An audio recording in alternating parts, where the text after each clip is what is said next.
নমস্কার। ভালো আছেন তো সবাই? দেখুন, এই যে বলা হয় ছেলে-মেয়ে সমান, সমান। এটা বলি আইন মেনে নিয়েছে, সরকার মেনে নিয়েছে। কিন্তু সত্যিই কি ছেলে-মেয়ে সমান, সমান? না। মেয়েরা সব জায়গায় এগিয়ে যাচ্ছে, সব জায়গায় কাজ করছে, সমস্ত কিছু পুরুষের সঙ্গে সমান তালে মেলে দিয়েছে। কিন্তু একটা জায়গায় কিন্তু ছেলে-মেয়ে সমান, সমান নয়। সেটা হচ্ছে বাবা-মায়ের কাছে। বাবা-মার কাছে একটা মেয়ে আর একটা ছেলে এর মধ্যে কিন্তু পার্থক্য আছে। যেমন ধরুন, ছেলে-মেয়ে দুজনেই লেখাপড়া শিখেছে, দুজনেই চাকরি-বাকরি করছে। বিয়ে দুজনের কারো কি হয়নি। একটি যদি পার্টি থাকে, বন্ধু-বান্ধবের সঙ্গে বাইরে ট্যুরে গেল সেটা আলাদা কথা। কিন্তু যদি পার্টি থাকে, সেই পার্টিতে ছেলে যদি মাঝরাত্রি বা ভোররাত্রে ফেরে, বাবা-মা কিন্তু অত চিন্তা করে না। কিন্তু সেই একই ঘটনা যদি কোনো আইবুড়ো মেয়ের ক্ষেত্রে হয়, তাহলে কিন্তু বাবার চিন্তা হোক না হোক, মায়ের কিন্তু একটা চিন্তা থাকেই। মা কিন্তু কিছুতেই নিশ্চিন্ত হতে পারে না।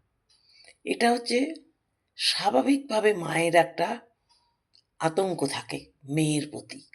কারণ মেয়েরাই তো অত্যাচারিত হয়, মেয়েরাই তো ধর্ষিতা হয়। কোনো পুরুষ কি ধর্ষিত হয়? পুরুষ ধর্ষিত হয় না, মেয়েরাই ধর্ষিত হয়। বিপদ-আপদ মেয়েদের বেশি হয়। সেই জন্য যতই আইন বলুক, যতই আমরা বলি যে ছেলে-মেয়ে সমান, কিন্তু বাস্তব ক্ষেত্রে দেখা যায় ছেলে-মেয়ে কিন্তু সমান নয়। মেয়েদের প্রতি একটা ভীতি সবসময় কাজ করে। মেয়েরা নিজেরাও ভয় পায়, আর মায়েরা তো অটোমেটিকই ভয় পাবে। বিশেষ করে আমাদের মতো মধ্যবিত্ত ঘরে যারা উচ্চবিত্ত বা খুব অভিজাত সম্প্রদায় বা সেলিব্রিটি, তাদের লাইফটা স্টাইলটাই আলাদা। তাদের সঙ্গে আমি তুলনা করছি না। আমাদের মতন সাধারণ মধ্যবিত্ত ঘরের মেয়েরা, মায়েরা কিন্তু এই দুশ্চিন্তার হাত থেকে মুক্ত হতে পারেনি। সেখানে কিন্তু মেয়েরা একটু আলাদা ছেলেদের থেকে।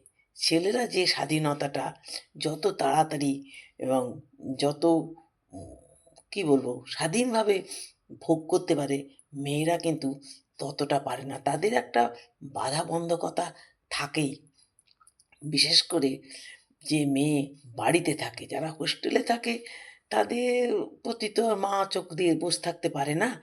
তাদের অনেক বিপদ-আপদও হয়। কিন্তু যেসব মেয়েরা বাড়ি থেকে যাতায়াত করে, বাড়ি থেকে স্কুল কলেজ করে, চাকরি করে, তাদের ক্ষেত্রে কিন্তু মায়েদের এই দুশ্চিন্তাটা থেকেই যায় যদি রাত্তির করে ফেরে। সেখানে কিন্তু ছেলেদের জন্য অতটা যে রাস্তায় কোনো একটা হঠাৎ যদি বন্ধ ডাকে কি ট্রেন বাস বন্ধ হয়ে যায়, তাহলে মেয়ের জন্য যতটা চিন্তা করে, ছেলের জন্য কিন্তু অতটা চিন্তা করে না। জানে সে যেমন তেমন করে হোক ফিরবে। কিন্তু মেয়ে কী করে ফিরবে?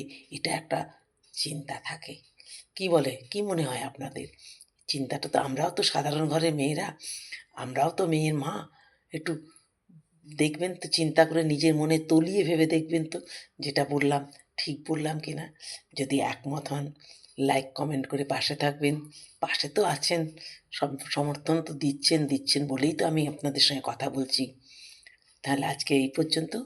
আবার কালকে বলব আরও আরও অন্য কোনো বিষয় নিয়ে। আজকের মতন আসি।